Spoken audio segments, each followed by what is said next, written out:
The Assembly will hear an address by His Excellency Philip Edward Davis, Prime Minister and Minister for Finance of the Commonwealth of the Bahamas. I request protocol to escort His Excellency and invite him to address the Assembly.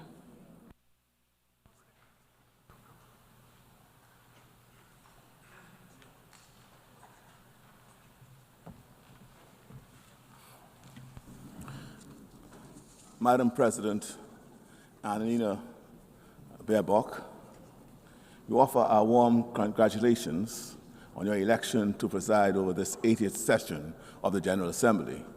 And we thank your predecessor, His Excellency Philmon Yang, for a job well done. Excellencies, delegates, ladies and gentlemen, in celebrating 80 years of the global community coming together in this United Nations, we must remind ourselves of how we got here. The United Nations was not born out of some high-minded ideal or because humanity suddenly decided to promote its collective virtue. No, the UN was created out of the ashes of a period when humanity had almost destroyed itself. The blood-soaked trenches of the First World War, brought about by the rivalries between the great powers of the day, the collapse of the League of Nations, made impotent because of the refusal of the major powers to participate, the despair of the Great Depression, the rise of fascist ambition, which led to the devastation of the Second World War, the terror of atomic weapons. These are the foundation of the United Nations. Over 100 million died, many more driven into poverty. I recite these histories because that is not a world we wish to return to. We are in danger of being doomed to repeat the brutal history lessons. When nations go their separate ways, history teaches us that this disaster eventually follows. When nations stand together, survival and prosperity become possible. With the stench of the atomic firestorms still hovering over Hiroshima and Nagasaki, the world raced to come together in a single body to prevent such things from happening again. The need for nations to unite in a single forum has never been more pressing. This multilateral effort is not a cure-all. Wherever humans live, there will be conflict. But today's crises are far more complex and seemingly more intractable and even more dangerous than 80 years ago. The atomic weapons of the 1940s have proliferated into the nuclear weapons of today, able to wipe out all human life many times over. Diseases now cross oceans in a day, potentially leading to pandemics that can last for years. Cyber attacks can leap borders in a second. Financial contagion can cripple economies in an instant. And climate change, yes, climate change, whose storms and rising seas and fires and floods make no distinction between rich or poor, strong or weak, can devastate us all. No single nation acting on its own can resolve these. Multilateral approaches are not the problem. Multilateral approaches offer the pathways to the solutions. The United Nations is not perfect, but it is the best tool for multilateral action that we have. We workmen should not blame our tools. The flaw is not in the hammer, but in the hand that lets it fall. Your Excellencies, the Commonwealth of the Bahamas is committed to work with members to find solutions. It is why we have offered ourselves as a candidate for a non-permanent seat on the Security Council for the 2032-2033 term. This is not a candidacy just for ourselves. It is for every small state that not only insists that its voice must count, but also knows that we have much to contribute in matters of global peace. For example, we cannot turn away from the agony of the Middle East. The aspirations of the Palestinian people for dignity and self-determination are real. Along with the state of Israel, both peoples have a right to security, sovereignty, and peace. For generations, this conflict has tested the conscience of the world, but resignation is not an option. The vision of two states living side by side in peace and mutual recognition remains the only pathway to justice, stability, and reconciliation. We must not abandon dialogue for despair, The multilateral capabilities and capacity of the UN should not be front and center of this effort. We think that if the organization has structural and institutional weaknesses, then let's fix them. If we think that standards are not evenly applied, that powerful states avoid consequences for aggression or human rights abuses, while weaker states are sanctioned more readily, then let's step up and fix them. The UN is only the sum of its parts. Any lack of effectiveness, any lack of practical impact lies squarely at the feet of member states. The solution is not to abandon it, but to fix it. For countries like the Bahamas, the biggest challenges and crises we face are not of our own making, and yet we are the ones who feel the impacts the most. Our independent Bahamas has never fought a war, and yet conflicts in faraway places cause severe economic shocks, with Bahamians forced to pay higher prices and suffer from unreliable supply chains. Above all, it is the physical changes relating to climate that are causing crises which we are critical, urgent, and existential.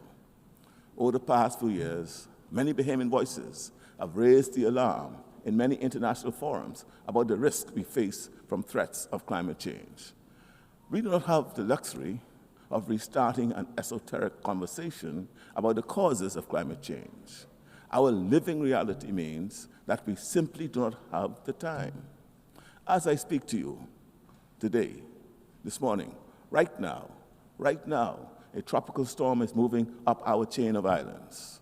We hope, we pray that we are lucky. But can we remain lucky every season, every single year? We know what we need to do. We need to adapt and to make ourselves more resilient. But even with the best intentions, a small island state like ours, with a population of around 400,000 people and an economy of approximately $12 billion, we do not have the resources. We have one of the cleanest air in the world and emit far less than 1% of carbon generated by human activity. So we have to rely on others to also adapt. Is it really too much to ask of those most responsible to change their behavior so that the rest of us might have a better chance at survival? Along with climate change, our closest neighbors also suffer from a number of external threats. Our neighbors in Cuba have suffered for decades under an embargo which has caused suffering without delivering justice. The embargo has punished the ordinary people without changing policy. Friends, engagement, not isolation, is the only way forward. And so the Bahamas will continue to add its voice to the many who say the time for the embargo to be lifted is now. And what of Haiti? Too often the suffering of its people has been met with indifference. The multinational security support mission under Kenyan leadership has been an important bridge, but bridges must be a pathway to the solution. That mission must evolve into a force strong enough to meet the still present threat of violence and lawlessness. But Haiti needs more than security. It needs investment, partnership, and hope. The lack of security in Haiti disproportionately adversely impacts the security of the Bahamas. And we can no longer continue to carry so much of the burden and plight of the Haitian people. The world must act. We say this not out of fatigue, but out of conscious realization that a crisis of this magnitude cannot be left to neighbors alone. It requires a global response.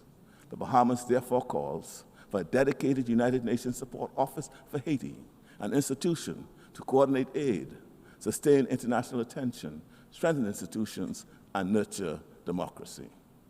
We cannot claim fidelity to peace and at the same time ignore Haiti. Your Excellencies, the lessons of history are clear. To retreat into a world of isolationist protectionism, where might is right and resources of the planet are plundered for the few, is to return to a time when life was famously described as nasty, brutish, and short. there would be a fairly swift breakdown in international peace and security. With no global forum for conflict mediation, there's a strong likelihood that disputes would more often escalate into wars, border clashes, and proxy conflicts. With every country facing increasingly dangerous and rapid climate change, the collective action needed to address it would likely hasten to climate breakdown. The kind of economic fragmentation that heralded the Great Depression in America in the 1930s would reemerge. Protectionist sanctions and trade barriers, the collapse of supply chains, and resulting higher costs of living around the world would recreate the same conditions that fueled the rise of fascism and the explosion of the Second World War.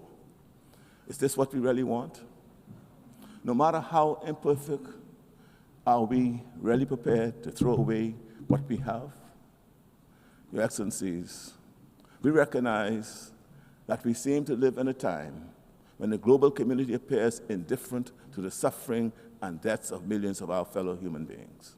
And yet, even in the face of potential climate disaster, today we ask, not for your pity, we not ask for clarity, for charity, we ask simply that you act in your own enlightened self-interest. The security and prosperity of all of us in the region, the hemisphere, and the world are interconnected. Even if we do not agree on the causes, as I have previously said to this assembly, our lived reality is that our storms and hurricanes are your fires and floods. If the Bahamas were to collapse because of the disproportionate risks we face from climate change, economic vulnerabilities, and external geopolitical pressures, the world would lose one of the more best tourist destinations on this planet. We ask for nothing more than what we all want, the right to live in peace and security and in the pursuit of happiness. But most of all, just let us live. Just give us the right to live. Thank you.